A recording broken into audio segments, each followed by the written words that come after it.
Da tribuna da Câmara, os deputados Maurício Marcon e Adriana Ventura questionaram a aberta parcialidade com que atuam setores do judiciário brasileiro, comparando o tratamento concedido a esquerdistas notórios e a conservadores. Os deputados lembraram o ditado "pau que dá em Chico, dá em Francisco" e perguntaram se isso viria a ocorrer no Brasil. O deputado Maurício Marcon apontou o fato de que Lula utiliza um relógio que recebeu como presente e não registrou e comparou com a perseguição sofrida por Bolsonaro sob a alegação de ter recebido um relógio. Marcon lembrou que foi publicada uma matéria sobre o relógio de Lula e que o próprio presidente admitiu ter recebido o relógio e disse: "Eu esperei 2 dias para subir a esta tribuna, presidente, para ver quais seriam as medidas que Alexandre de Moraes tomaria para abrir uma investigação, colocar a Polícia Federal, a PGR, o Armagedon atrás do presidente Lula, que está com o relógio que, pasmem, não consta na lista de presentes que ele teria recebido." O deputado comparou o presidente Bolsonaro vem sendo perseguido por causa, pasmem, de um relógio também.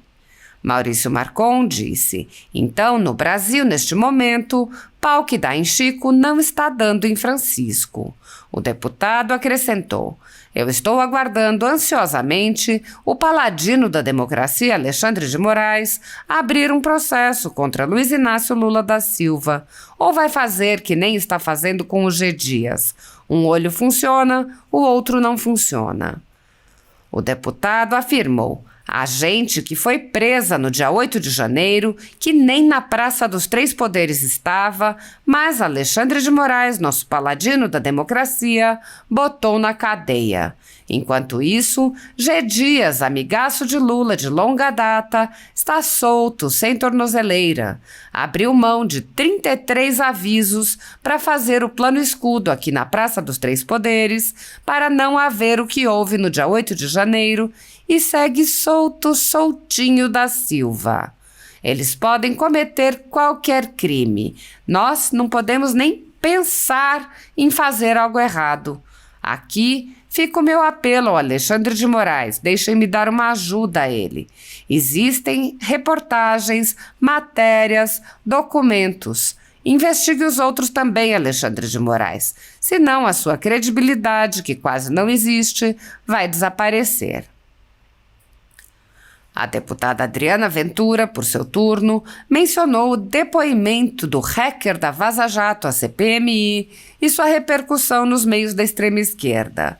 Ela disse: "Este país chegou ao ponto de vangloriar e de achar brilhante o depoimento de um criminoso que, vamos lembrar, foi condenado a 20 anos de cadeia porque grampeou centenas de autoridades, inclusive ministros. Uma hora ele é da esquerda, uma hora ele é da direita. Eu acho uma aberração o que as pessoas fazem. Quando lhes interessa as pessoas, muitos deputados, inclusive, vangloriam um criminoso." A deputada se exaltou. "Chegou-se ao ponto de prenderem 1.500 cidadãos sem o devido processo legal, um monte de presos políticos sem processo, sem direito à defesa, presos de uma maneira completamente arbitrária, e aqui vangloriam bandido, fora os outros bandidos que são soltos, fora um monte de provas anuladas." Adriana Ventura questionou: "O que está acontecendo neste país, gente? O que está acontecendo? Não é possível. Isso não tem nenhuma lógica. O que vale para um lado tem que valer para o outro. Bandido é bandido, seja da direita, seja da esquerda. Bandido é bandido, não interessa a maneira como fala. Absurdo é vangloriar em um criminoso e o depoimento de um criminoso como se fosse a verdade. Que verdade é essa? Que duplo padrão moral é esse?" A deputada mencionou as acusações feitas a Bolsonaro relativas às joias e lembrou os presentes que Lula manteve e disse: "É tão vergonhoso esse duplo padrão de ética e de moral. O que vale para um lado está tudo certo, não vale para o outro. Um pode fazer isso, mas o outro não pode. Nós vemos isso acontecer na justiça, nós vemos isso acontecer em parte da imprensa, nós vemos isso acontecer aqui. Cadê aquele famoso ditado que o Brasil usa muito: pau que bate em Chico, bate em Francisco? O que está acontecendo? Aqui nós vemos 2 pesos e 20 medidas. Nós julgamos cada coisa de acordo com o interesse. Quando interessa, beleza. Quando não interessa, é um absurdo. A deputada afirmou: criminoso é sempre criminoso. Nós não podemos soltar bandido, nós não podemos soltar pessoas que foram condenadas em várias instâncias, por vários órgãos colegiados. Nós não podemos anular prova que, na verdade, já tinha sido constituída e considerada porque interessa no momento. São lamentáveis os desmontes que são feitos. O que nós temos que buscar é uma coisa justa. Temos que buscar para o país a regra, a lei que vale para todo mundo. Quem pega joia e presente, seja da direita, seja da esquerda, deve receber o mesmo tratamento. Bandidos, criminosos que fazem coisa errada, não devem ter credibilidade, não devem ser convidados para jantares, não devem ser descondenados. É esse o país que eu quero e pelo qual luto para as minhas filhas, para as próximas gerações. Que a lei valha para todos. Investigações seletivas estão comuns no país. No Supremo Tribunal Federal, o ministro Alexandre de Moraes conduz inquéritos sigilosos contra apoiadores do ex-presidente Jair Bolsonaro. Em um desses inquéritos, a sede da Folha Política foi invadida e todos os equipamentos do jornal foram apreendidos. Após a Polícia Federal atestar que não havia motivos para qualquer indiciamento, o inquérito foi arquivado a pedido do Ministério Público, mas o ministro abriu outro inquérito de ofício e compartilhou os dados do inquérito arquivado. Atualmente, a renda do jornal está sendo confiscada a mando do ministro Luiz Felipe Salomão, ex-corregedor do Tribunal Superior Eleitoral, em atitude que foi elogiada pelos ministros Luiz Roberto Barroso, Alexandre de Moraes e Edson Fachin. Há mais de 25 meses, toda a renda de jornais, sites e canais conservadores está sendo retida sem qualquer base legal. Se você apoia o trabalho da Folha Política e pode ajudar o jornal a continuar funcionando, doe qualquer valor à empresa Raposo Fernandes através do QR Code que está visível na tela ou através do código Pix ajude@folhapolitica.org. Caso não utilize Pix, há a opção de transferência bancária para a conta da empresa Raposo Fernandes, disponível na descrição deste vídeo e no comentário fixado no topo. Há 10 anos, a Folha Política vem mostrando os fatos da política brasileira, enfrentando a espiral do silêncio imposta pelo cartel de mídia que pretende controlar o fluxo de informações no Brasil. Pix ajude@folhapolitica.org. Assista. Podemos, do Rio Grande do Sul. Tem a palavra, Vossa Excelência. Obrigado, presidente Pompeu. Bom, a nossa Constituição é muito clara. Artigo 5º. Todos são iguais perante a lei. Em resumo, pau que dá em Chico, tem que dar em Francisco. Senão a gente está cometendo algo que não é republicano.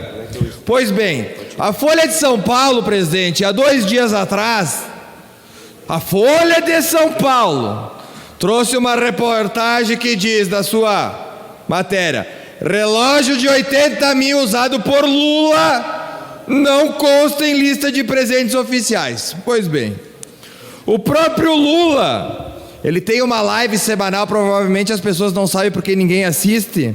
Ele disse que a live se chama Conversa com o Presidente. Tem menos espectador que a minha, que eu faço no domingo com a minha esposa lá, no encontro com o Marcon esposa. Ele disse que recebeu o relógio de 80 mil do presidente Jacques Chirac, francês, em 2005.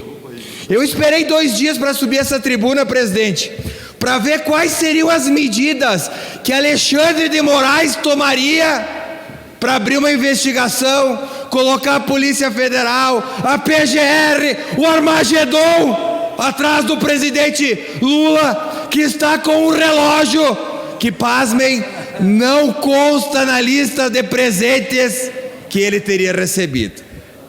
O presidente Bolsonaro vem sendo perseguido por causa, pasmem, de um relógio também. Então, no Brasil, neste momento, pau que dá em Chico não está dando em Francisco. Por quê? Se Lula pode ter um relógio que ganhou de um outro presidente e que magicamente ele diz que ficou perdido por anos e magicamente apareceu no braço dele. Olhem como é legal a mágica, né? Eu não consigo fazer essas mágicas de aparecer um relógio de 80 mil no meu braço. Mas eu estou aguardando ansiosamente o paladino da democracia, Alexandre de Moraes, abrir um processo contra Luiz Inácio Lula da Silva. Ou vai fazer que nem está fazendo com G. Dias.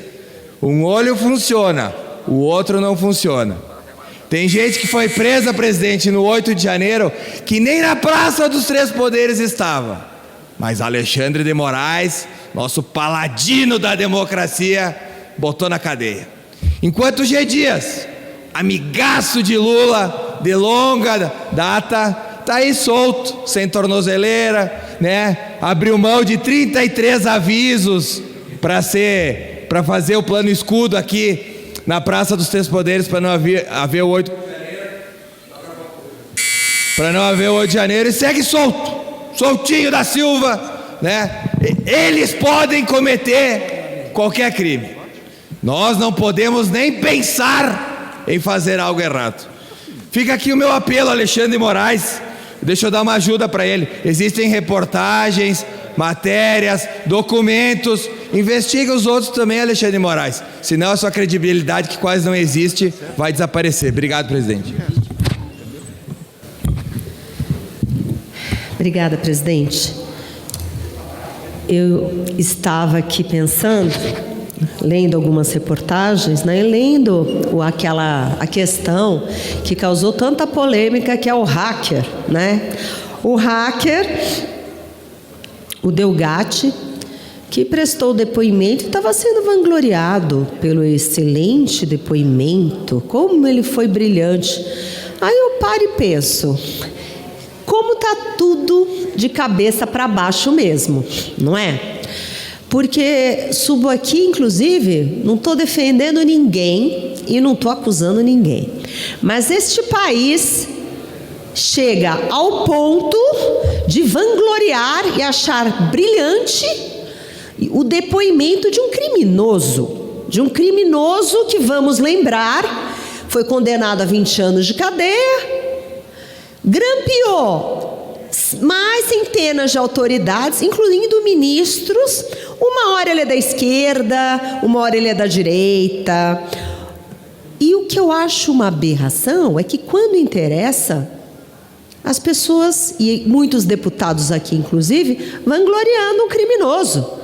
A gente chegou ao ponto de prender 1.500 cidadãos sem devido processo legal, um monte de preso político, sem processo, sem direito à defesa, de uma maneira completamente arbitrária, e aqui estamos vangloriando bandido. E bandido, fora os outros bandidos que são soltos, um monte de prova que é anulada. O que está acontecendo nesse país, gente? O que está acontecendo? Não é possível, porque não tem nenhuma lógica. O que vale para um lado tem que valer para o outro. Bandido é bandido, seja da direita, seja da esquerda. Bandido é bandido, não interessa da maneira que fala. Agora, um absurdo é vangloriarem um criminoso e o depoimento de um criminoso como se fosse a verdade. Que verdade é essa? Que duplo padrão de moral é essa? Então, assim, se fala muito também de joias do presidente Bolsonaro, que tem que investigar, tem que fazer o que é certo, se tiver errado tem que pagar assim, mas tem que falar também das joias do governo Lula, que ele também ficou com muitos presentes que recebeu, containers e muitos containers. Então, o que eu acho que a gente tem que buscar aqui é verdade, é fato, né? Não fica... para um lado e para o outro. O que é certo para um, então, se é bandido aqui, o outro lado que fez a mesma coisa também é bandido. É a mesma régua. Eu acho que é isso que está faltando no nosso país. Eu acho que é esse bom senso. Isso daqui virou um fla-flu tão grande e é tão vergonhoso. Esse duplo padrão de ética e de moral, o que vale para um lado, tá tudo certo, mas para o outro não vale. O um pode fazer isso, mas para o outro não vale. Então a gente vê isso acontecendo na justiça, a gente vê isso acontecendo na imprensa, em parte da imprensa, a gente vê isso acontecendo aqui, né?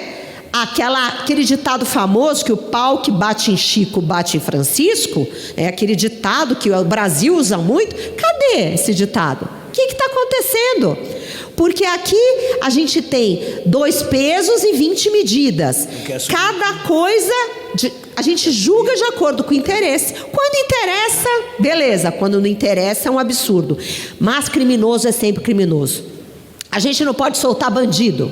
A gente não pode soltar pessoas que foram condenadas em várias instâncias por vários órgãos colegiados. A gente não pode anular prova que, na verdade, já tinha sido constituída e considerada porque interessa no momento. É lamentável os desmontes que são feitos. Agora, o que a gente tem que buscar é uma coisa justa. Um país que tenha regra, onde a lei valha para todo mundo, onde quem pega joia e presente, seja da direita ou da esquerda, receba o mesmo tratamento. Onde bandidos, criminosos que fazem coisa errada não tenham credibilidade, não sejam convidados para jantares, não sejam descondenados. É esse o país que eu quero e que eu luto para as minhas filhas, para as próximas gerações, e que a lei valha para todos. Aliás, aproveitando, presidente, os meus últimos segundos de fala, passou da hora da gente colocar o foro privilegiado na mesa. Este plenário e este Congresso tem a obrigação, tem o dever de dar um salto civilizatório e mostrar que todo cidadão é igual ao outro. Não tem aqui puxadinho, porque no nosso país... Me dá mais um minuto? Obrigada, presidente. Porque neste país, infelizmente, uns valem mais que os outros. Tem aquelas pessoas que estão acima da lei. Tem aquelas pessoas que podem fazer o que for e são protegidos por um escudo. Então, isso é muito errado. A PEC do fim do foro privilegiado, que é de autoria do senador Álvaro Dias, faz 5 anos que está engavetada. E ela é também o motivo à não votação de muitas barbaridades que vêm acontecendo nos últimos anos, inclusive esta relação nefasta de subserviência desta Casa Legislativa ao Supremo Tribunal Federal. Porque quem indica ministro do STF não pode ser refém de processos que tem ali, de condenações que tem ali. Por isso, fim do foro privilegiado já. PEC 333, senador Álvaro Dias. Muito obrigado, presidente. Muito obrigado.